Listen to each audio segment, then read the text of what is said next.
Hai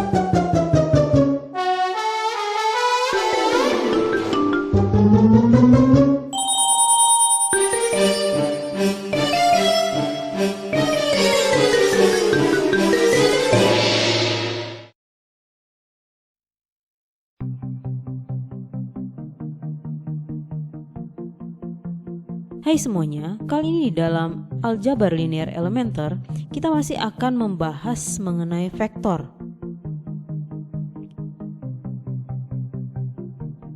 Hal pertama yang akan kita pelajari saat ini adalah ruang vektor real. Pada bagian ini kita akan membahas mengenai sifat-sifat yang penting dari vektor itu sendiri. Aksioma ruang vektor. Pada definisi yang dicantumkan di bagian ini, itu terdiri dari 10 aksioma.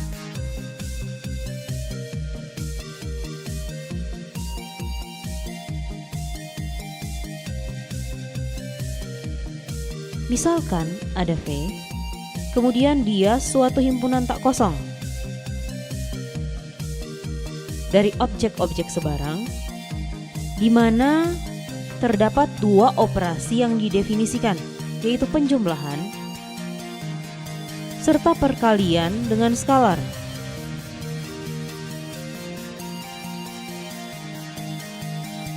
Operasi penjumlahan atau addition dapat diartikan sebagai suatu aturan yang mengasosiasikan setiap pasang objek U dan V pada V.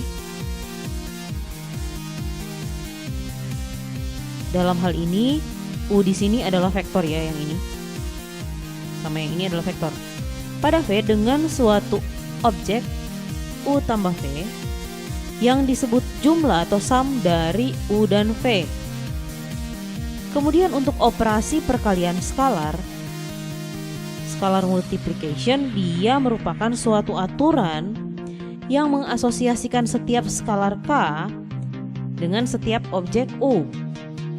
Vektor U di sini pada V dengan suatu objek KU yang disebut kelipatan skalar. Jika aksioma-aksioma berikut dipenuhi oleh semua objek U, V, dan W pada V dan semua skalar K dan L, maka kita menyebut V sebagai ruang vektor. Intinya di sini adalah si V ini bukan himpunan kosong. Kemudian jika ke-10 ini terpenuhi, maka kita dapat mengatakan V itu sebagai ruang vektor. Jadi yang pertama, U dan V adalah objek-objek pada V. Maka U dan V berada pada V juga. Maksud dari aksioma pertama adalah berlaku sifat tertutup.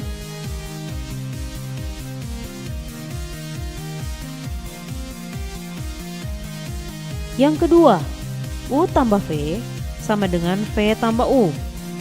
Di sini berlaku sifat apa? Komutatif. Kemudian U tambah V tambah W sama dengan U tambah V ditambah dengan W. Sifat asosiatif terhadap penjumlahan. Selanjutnya, di dalam V terdapat suatu objek 0. 0 vektor di sini untuk V sedemikian rupa sehingga hal ini terjadi. 0 di sini merupakan suatu elemen identitas.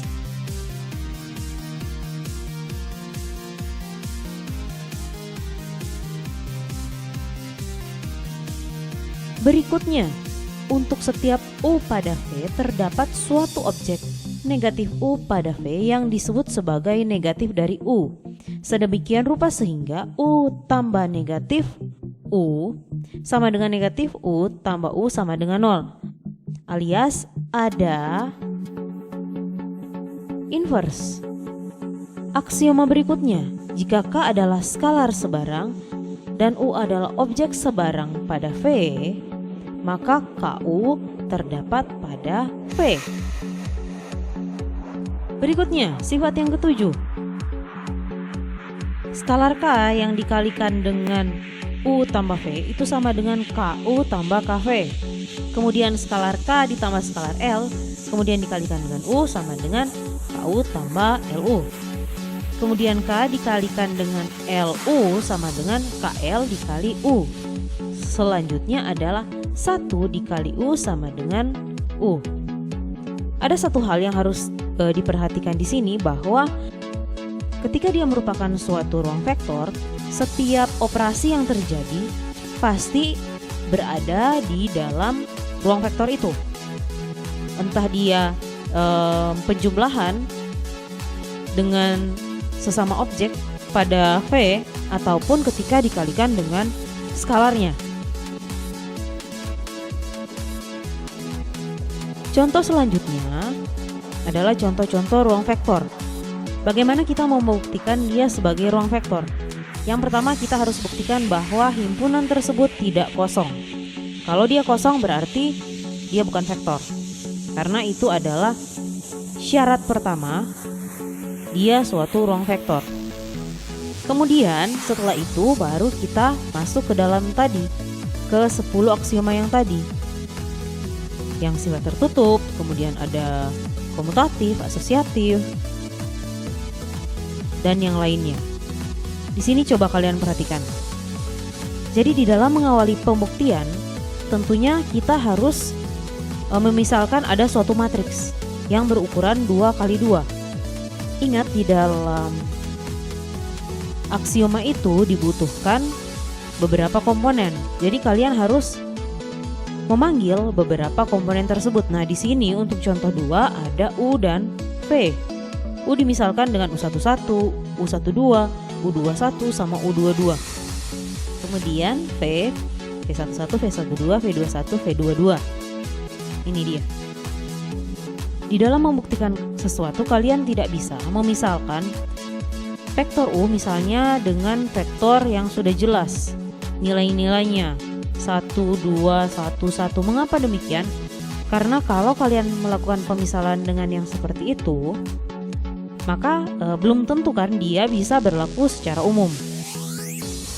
Kalian harus memisalkan sesuatu yang bisa diberlakukan secara umum. Untuk membuktikan sesuatu salah, bisa saja memang kita memakai pemisalan-pemisalan seperti itu. Tapi untuk membuktikan sesuatu itu benar, maka kita harus membuktikan dari sesuatu yang bisa berlaku umum. Pada bagian pertama ini dia dibuktikan bahwa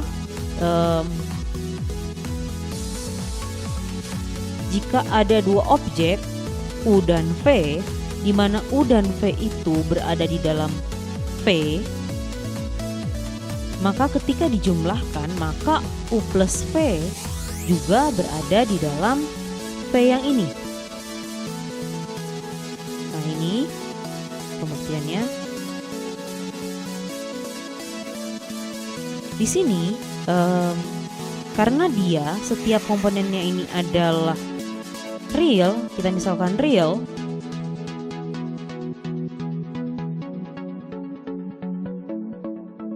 maka sesuai dengan sifatnya, tentu yang ini pasti adalah real juga. Sehingga dia pasti juga berada di dalam V. Demikian juga dengan aksioma yang keenam. Di sini di dalam melakukan pembuktian kita juga bisa memakai hal-hal yang sudah kita pelajari di bagian sebelumnya. Contoh di sini adalah perkalian antara skalar dengan matriks yang sudah kita pelajari di bagian sebelumnya. Jadi kita buktikan setiap aksioma tersebut dengan bantuan teorema-teorema serta definisi yang sudah kita pelajari di bagian sebelumnya, serta sifat-sifat dasar dari bilangan. Bagaimana jika ada salah satu yang tidak terbukti? Berarti dia bukan ruang vektor. Jadi satu saja yang tidak terbukti, maka kita tidak bisa mengkategorikannya sebagai ruang vektor. Harus semuanya itu. pembuktian untuk contoh 3 pun seperti halnya yang contoh 2 ya. Demikian juga untuk contoh yang 4. Contoh 5. Nah, contoh 5 adalah salah satu contoh di mana dia bukan merupakan ruang vektor.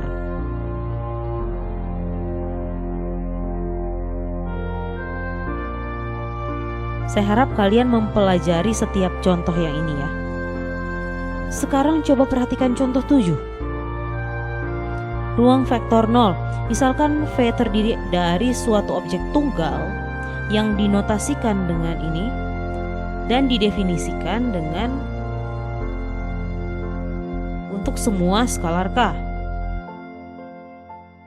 Nanti ketika kalian melakukan pemeriksaan yang tentunya dapat dengan mudah diperoleh, kalian akan menemukan bahwa ini merupakan ruang vektor. Kita menyebut untuk yang seperti ini dengan ruang vektor 0, zero vector space. Selanjutnya adalah beberapa sifat dari vektor. Jadi di sini misalkan V adalah suatu ruang vektor, U adalah suatu vektor pada V, dan K adalah suatu skalar. Maka 0 dikalikan dengan vektor U itu sama dengan vektor 0. Kemudian skalar K dikalikan dengan vektor 0 adalah vektor 0. Negatif 1 dikalikan dengan vektor U sama dengan vektor U. Kemudian jika skalar K dikalikan dengan U itu sama dengan vektor 0, maka kalau bukan K yang sama dengan 0, maka U yang sama dengan vektor 0. Ingat, berbicara mengenai teorema pasti akan perlu pembuktian. Itu harus kalian ingat. Untuk pembuktiannya menggunakan aksioma yang sudah kita pelajari sebelumnya dan beberapa sifat-sifat dasar. Jadi perhatikan, untuk pembuktian kasus A, dia menggunakan aksioma 8 dan dia menggunakan sifat dari bilangan 0. Ingat, pembuktian itu bisa berbagai cara asalkan sesuai dengan kaidah-kaidahnya. Di sini kemudian dia menggunakan aksioma 3, 5, sama 4. Kemudian untuk bukti C dia menggunakan aksioma 10, 8, kemudian ada sifat bilangan dan teorema sebelumnya. Ini bukan tugas, tapi coba kalian buktikan untuk bagian yang tidak dibuktikan. Jadi coba kalian buktikan bagian yang tidak dibuktikan di situ, yaitu bagian B dan D. Bagian selanjutnya yang akan kita pelajari adalah subruang. Subruang ini berkaitan dengan suatu subhimpunan dari ruang vektor V atau subset dari ruang vektor V. Sekarang coba perhatikan definisi berikut. Suatu subhimpunan W dari suatu ruang vektor V disebut subruang atau subspace dari V jika W itu sendiri merupakan suatu ruang vektor. Perhatikan, di bawah penjumlahan dan perkalian skalar yang didefinisikan pada W. Intinya di sini jika ini adalah ini ruang vektor, kemudian ini si W. Nah, semua operasi yang di sini itu juga harus berlaku sama yang si ini. Dalam hal ini di bawah operasi penjumlahan dan perkalian skalar, yakni yang meliputi ke-10 aksioma yang sudah kita pelajari sebelumnya. Jika W adalah suatu himpunan yang terdiri dari satu atau lebih vektor dari suatu ruang vektor V, maka W adalah suatu subruang atau subspace dari V.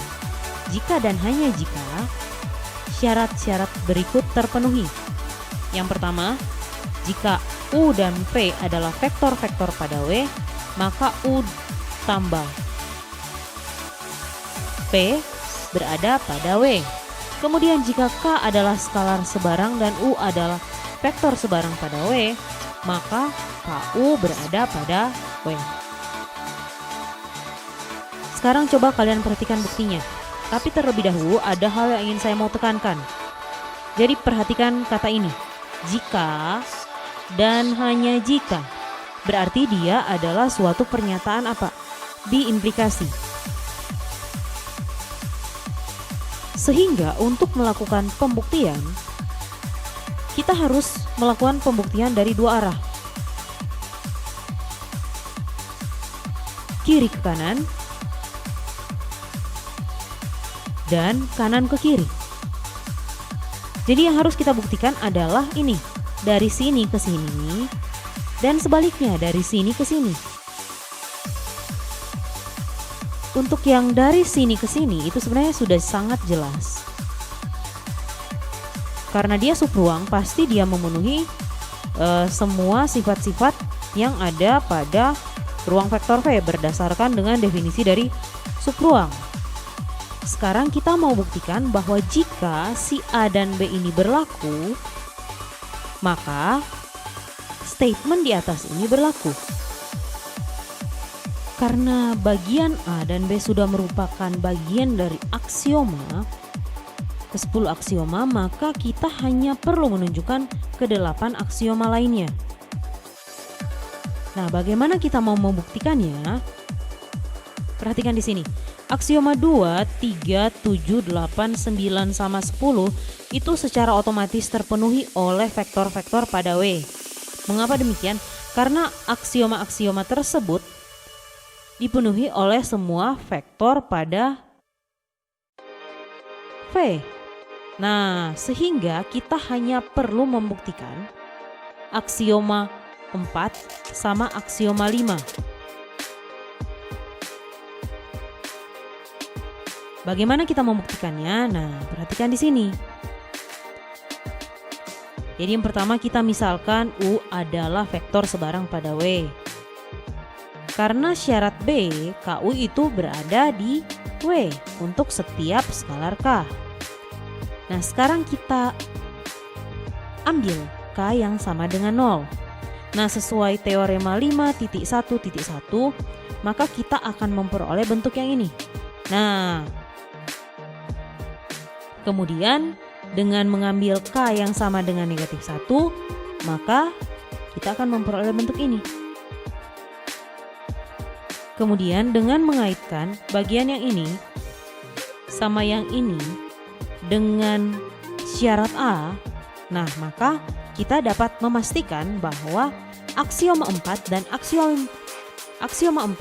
aksioma 5 itu terpenuhi oleh vektor-vektor yang berada pada W. Sehingga karena ada teorema 5.2.1 ini, ketika kalian mau membuktikan jika ada suatu vektor W, kemudian dia adalah sub ruangnya dari vektor V, maka kalian hanya perlu membuktikan kedua syarat ini, yang A sama yang B. Tidak perlu ke-10 aksioma yang harus kalian buktikan, cukup 2 saja. Ini untuk contoh-contoh pengujian subruang. Jadi kita menggunakan syarat A dan syarat B. Saya harap kalian coba pelajari ya.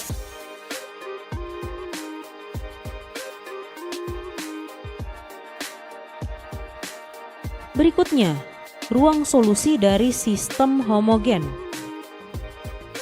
Jadi teorema berikut itu menunjukkan bahwa vektor-vektor solusi dari sistem linear yang homogen, dia membentuk suatu ruang vektor. Nah, nantinya yang akan disebut dengan ruang solusi atau solution space dari suatu sistem. Jadi teorema seperti ini. Jika AX sama dengan 0 adalah suatu sistem linear homogen yang terdiri dari M persamaan dengan N faktor yang tidak diketahui, maka himpunan vektor solusi adalah suatu subruang dari Rn. Pembuktiannya menggunakan teorema yang berkaitan dengan subruang yang sudah kita pelajari sebelumnya, dengan memanfaatkan adanya vektor 0 juga di sini. Karena di sini lihat, intinya kan adalah di dalam vektor 0 itu. Harap kalian dapat membacanya, kemudian pelajari juga untuk contoh 7. Nanti ya jika ada pertanyaan harap bertanya kepada saya. Bisa melalui WhatsApp, bisa melalui SMS, ataupun melalui Google Classroom. Nah, sekarang perhatikan definisi berikut. Suatu vektor W disebut kombinasi linear combination dari vektor-vektor V1, V2, dan seterusnya sampai VR jika dapat dinyatakan di dalam bentuk ini. Dengan K1 sampai KR itu adalah skalar. Jadi kalau bisa dinyatakan di dalam bentuk seperti ini, maka vektor W tersebut merupakan suatu kombinasi linear. Jadi bagaimana cara kita untuk menunjukkan kayak contoh 8 dia merupakan suatu kombinasi linear. Nah, kita cari skalar-skalarnya itu seperti apa, sehingga bisa dikategorikan sebagai suatu kombinasi linear. Sekarang coba perhatikan contoh 8. Jadi contoh 8 itu kita mau menyatakan bahwa vektor-vektor pada R3 adalah kombinasi linear dari I, J, dan K. Jadi jika ada vektor seperti ini pada R3, nah seperti yang sudah kita pelajari sebelumnya, dia dapat dinyatakan di dalam bentuk ini. Ya kan? Nah, coba perhatikan. I, J, K itu vektor. Kemudian A, B, C adalah skalar. Maka bentuk ini adalah bentuk kombinasi linear dari vektor A, B, C pada R3. Contoh 9 merupakan contoh di dalam memeriksa kombinasi linear. Dia kombinasi linear atau bukan? Nah, di sini coba kalian perhatikan. Ada vektor U, V, dan W. Nah, di sini kita akan tunjukkan bahwa kalau ini dia kombinasi linear dari U dan V, sedangkan kalau ini bukan merupakan kombinasi linear. Jadi agar si W ini dapat menjadi kombinasi linear dari U dan V, maka tentunya hal ini akan berlaku. Kita kalikan si K1 dengan yang ini dan K2 dengan yang ini, nanti akan membentuk yang ini. Kemudian dengan menyetarakan, jadi 9 ini sama dengan yang ini, kemudian 2 sama yang ini, dan 7 sama yang ini. Nanti kita akan memperoleh persamaan berikut. Nah, kalian cari solusinya. Nah, di sini ternyata menghasilkan K1 sama dengan negatif 2 dan K2 sama dengan 2. Maka kita dapat membentuk suatu vektor W sama dengan ini. Nah, bagaimana jika W-nya sama dengan 4, negatif 1 sama 8? Kita lakukan seperti yang tadi.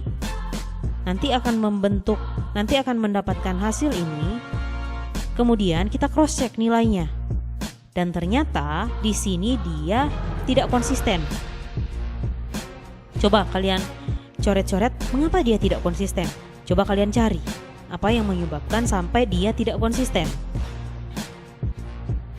Selanjutnya kita akan membahas mengenai merentang atau spanning. Tetapi terlebih dahulu perhatikan teorema ini ya. Nah, sekarang kita akan masuk ke dalam definisinya. Jika S dia adalah himpunan V1, V2 sampai VR adalah suatu himpunan vektor-vektor pada suatu ruang vektor V, maka subruang W dari V yang terdiri dari semua kombinasi linear vektor-vektor pada S disebut sebagai ruang yang direntang space pane oleh V1, V2 sampai VR, dan vektor-vektor V1, V2 sampai VR merentang span W. Untuk menyatakan bahwa W adalah ruang yang direntang oleh vektor-vektor pada himpunan S V1, V2 sampai VR, kita menuliskan W sama dengan rentang S, atau juga bisa span S, atau W sama dengan rentang ini, atau span. Rentang atau span bisa rentang atau pakai kata span ya. Untuk dapat lebih memahami mengenai bagaimana sih itu konsep rentang itu, nah coba kalian perhatikan. Untuk dapat lebih memahami mengenai konsep merentang itu atau span, coba kalian perhatikan contoh 10. Untuk dapat lebih memahami mengenai yang dimaksud dengan merentang atau spanning, kita dapat memperhatikan contoh 10 serta contoh 11. Nah, perhatikan contoh 11. Di sini ada polinomial 1 x kuadrat sampai x pangkat n. Kemudian dia merentang ruang vektor Pn yang didefinisikan pada contoh sebelumnya. Nah, di sini setiap polinomial P pada Pn dia dapat dituliskan dengan bentuk seperti ini.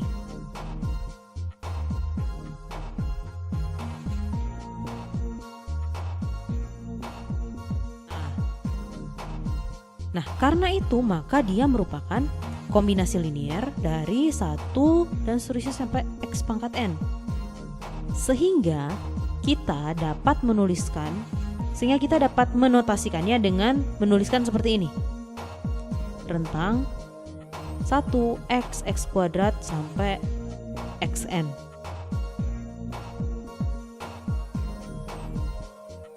Ada nggak vektor yang tidak merentang? Contohnya ini. Nah, contoh 12. Contoh 12 merupakan contoh 3 vektor yang tidak merentang pada R3. Harap dibaca ya. Nah, selanjutnya perhatikan teorema berikut. Jika S, V1, V2 sampai Vr dan X aksen sama dengan W1, W2 sampai WK adalah dua himpunan vektor-vektor pada suatu ruang vektor V, maka rentangnya itu akan sama. Jika dan hanya jika setiap vektor pada S adalah kombinasi linear dari vektor-vektor pada X aksen dan setiap vektor pada S aksen adalah suatu kombinasi linear dari vektor-vektor pada S. Tetapi sebelum berpisah ada beberapa hal yang ingin saya sampaikan, yaitu saya harap kalian untuk dapat membaca kembali. Jadi tidak hanya mendengarkan apa yang saya sampaikan, tetapi kalian membaca lagi, kemudian mengerjakan soal-soalnya, contoh-contoh soalnya. Mengapa demikian? Karena itu akan sangat-sangat membantu kalian di dalam memahami untuk materi ini. Oke, sampai jumpa pada video selanjutnya. Terima kasih.